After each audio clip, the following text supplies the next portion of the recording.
The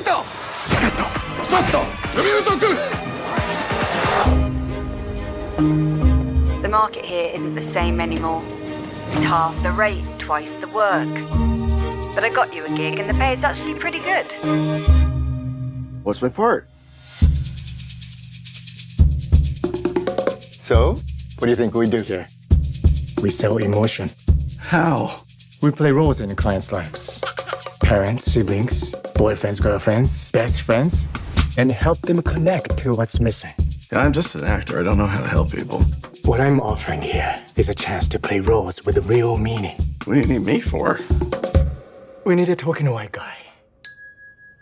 Hi, Hikari. Nice to meet you. Hi, Edward. How are you? Nice to meet you too. Thank you for your time. I love this movie. I actually saw it twice. Oh, wow. So, yeah, it was interesting because I liked it a lot. I said, I'm going to see it a second time because I wanted to just think a few things I just wanted to check out. And it's a nice movie. It's, it's nice. We don't get movies like this where just like really nice movies. We get a lot of people, nice movies with people yelling at each other and running around and doing crazy things. But this is just a nice movie. And, I haven't seen 37 Seconds. I've heard good things about it. I know it won a lot of awards. I know it led to a lot of things. But was Rental Family something you have had in the works while you were directing these other TV shows, or how did it kind of come about? Yeah, absolutely. So this idea whole came after we finished 37 Seconds, and around that time, my co-writer Stephen Blayhat was looking for random job, see what is American can do in Japan, and then there's a bunch of different unique jobs that are very probably never heard of,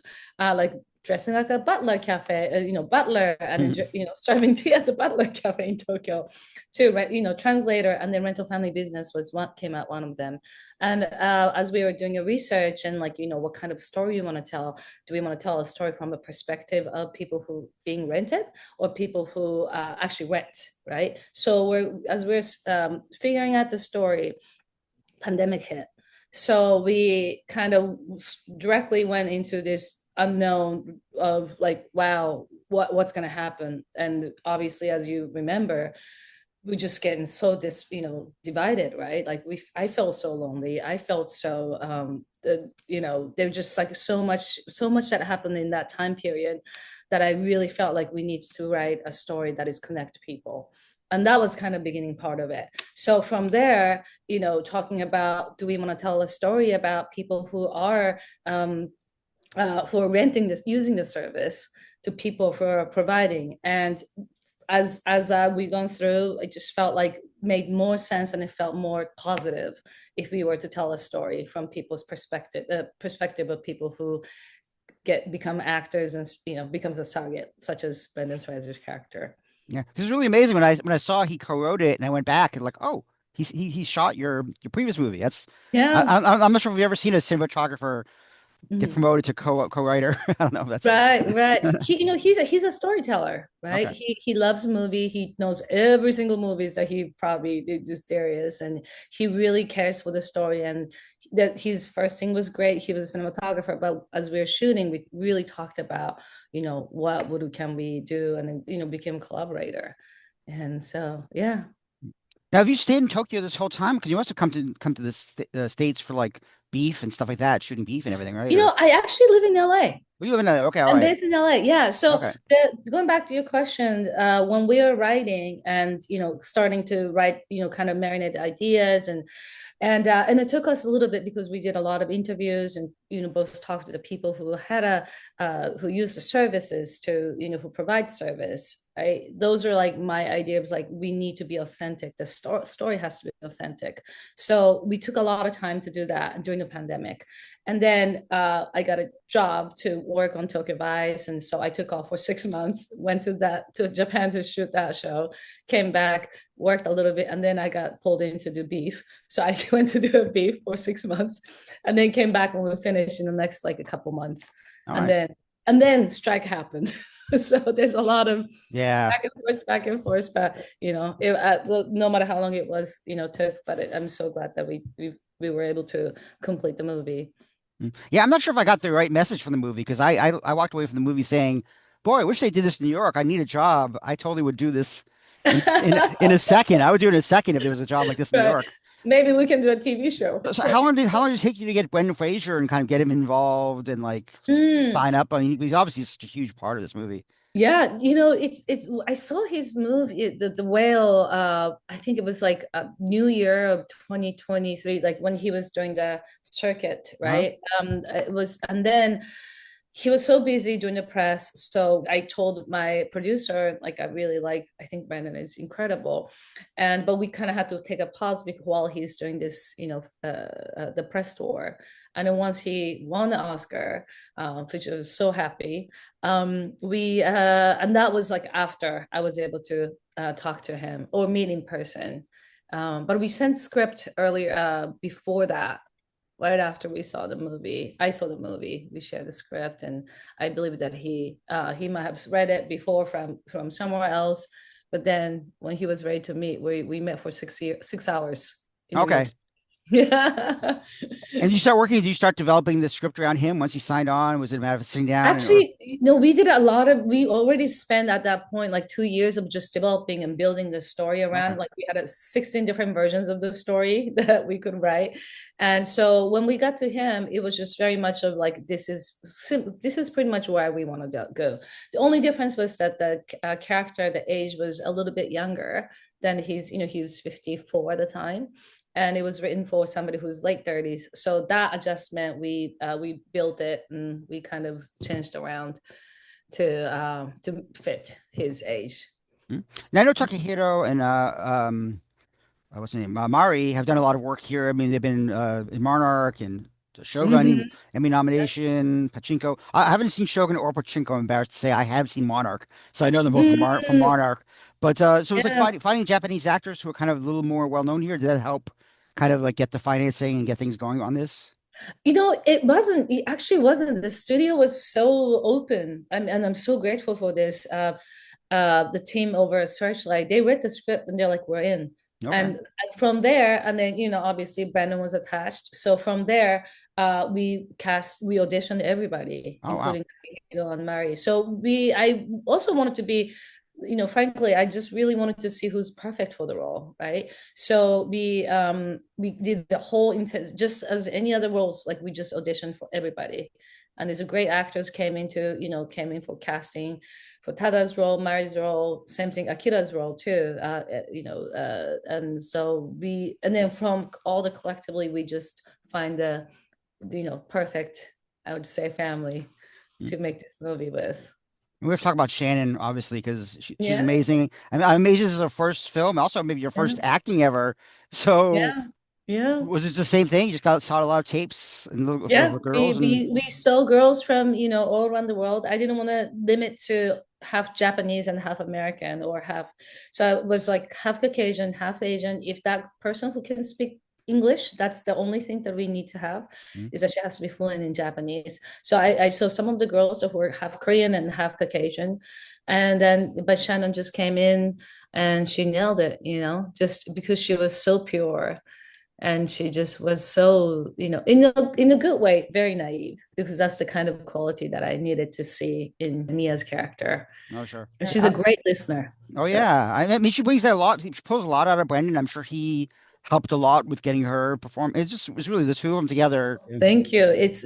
But only one thing that I asked her is like, don't practice too much. Do not practice with your coach. No coach, right? Memorize the line and listen to Brendan. That's all I asked, and that's what she did. So it was incredible to see that. Yeah, going back to Takahiro and Mari, are they kind of based in LA now too, or were they back Takehiro is back based in Japan? Hawaii, Oh and Mari's wow, okay. in New York. So we're all very Oh separate. wow. So basically they Yeah. came from Japan, they did these shows. Yeah, they all came to Japan to shoot this, and they all went back to their hometown. But they're all based, Takehiro was born and raised, same thing. Mari was born and raised in Japan, like at me. And so her mom's house was near the studio, and Takehiro's, again, same thing. Takehiro his parents are very famous actors as well. So his mom is still residing in Tokyo. So but yeah, we all kind of like stay in this close area, and so we can spend as much time as possible, before we go to production. But yeah, Well, I do watch. We're all kind of left Japan. What's funny, I do watch a lot of Japanese cinema, like Oh, Korea cool. and some other things. So it's like I saw this movie. It's like it was such an interesting because I feel like it's a good gateway for Americans to kind of watch this. And then I mean, obviously Mm, there obviously shows like Shogun and Pachinko have helped, but I mean, yeah. getting Americans out to see Japanese movies is tough. And so you have a movie like this with Brendan and this kind of mix. And Mari is incredible in Monarch too. Oh yeah. If you haven't seen it, I saw her first like season. I was like, wow, who's this girl? She's so incredible, and she's Japanese. And I was like, wow, I've never heard of her before. And then I just watched everything else, but she was really amazing. And Monarch is one of her major role for one of the earlier major roles. She was a journalist before that. Oh wow. So yeah, kudos to her. I hope this will bring her more acting jobs.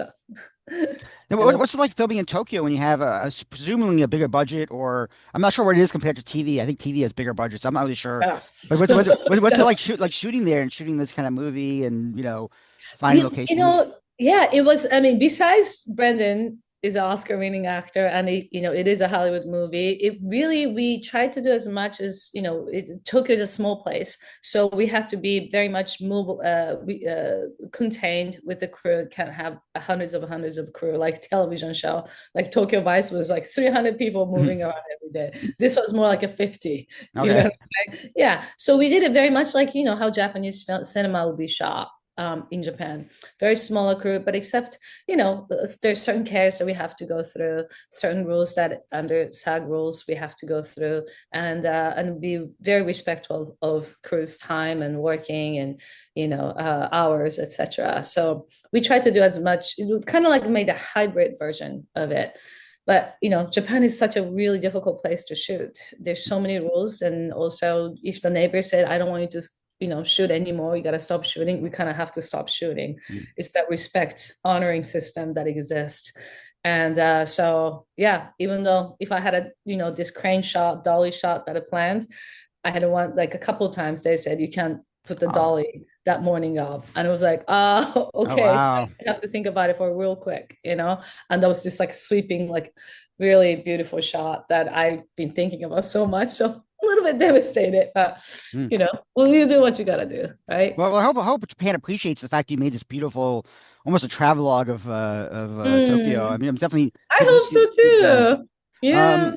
Yeah, I do want to ask about working with Jonesy and Alex Summers. Oh my God, yes. Because again, I love the score. When I saw it, I think I missed. I didn't look at their names to see for the second time I stayed to see that they did this. How'd you get them? How'd you work with them? Did they do some music beforehand, or was it all to your edit?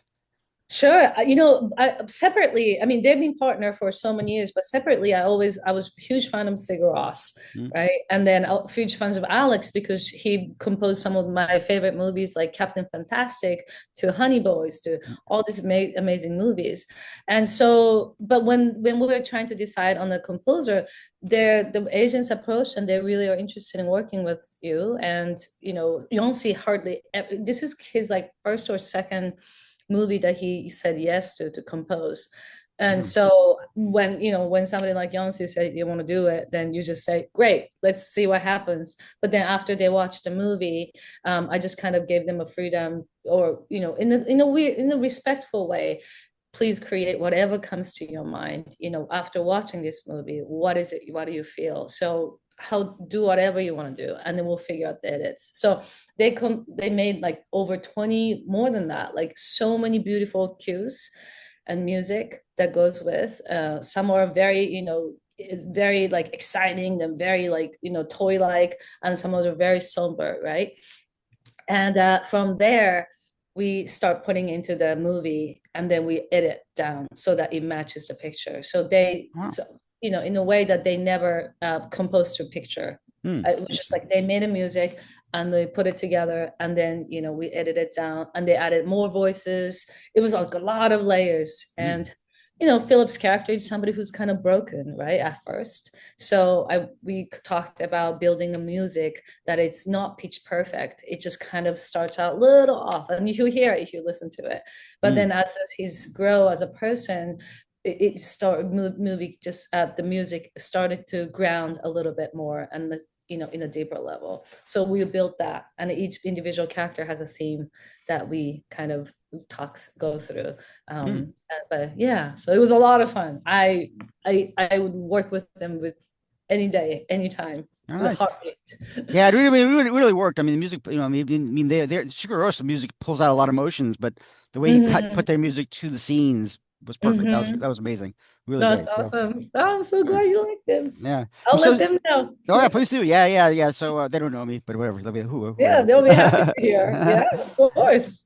Anyway, thanks a lot for your time. It's so nice meeting you, and congratulations on this movie. Nice to meet you too, Edward. I think it's a perfect Thanksgiving movie, so hopefully people will pick this rather than. I hope so too. Please spread the words. We need people in theater like this coming week. Absolutely. Otherwise, we may don't stay in theater. That's the whole reality of it. You could live in this country for 100 years, and there will still be things you won't understand. Why do you do this? Sometimes the story we tell ourselves becomes the truth. To her parents, you are her husband.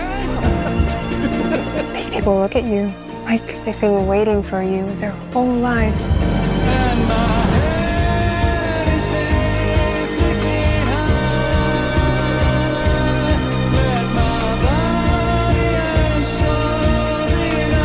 And what you'll discover is that they stay with you. Well, this is amazing. It's cool, but it's fake. You know, sometimes it's okay to pretend.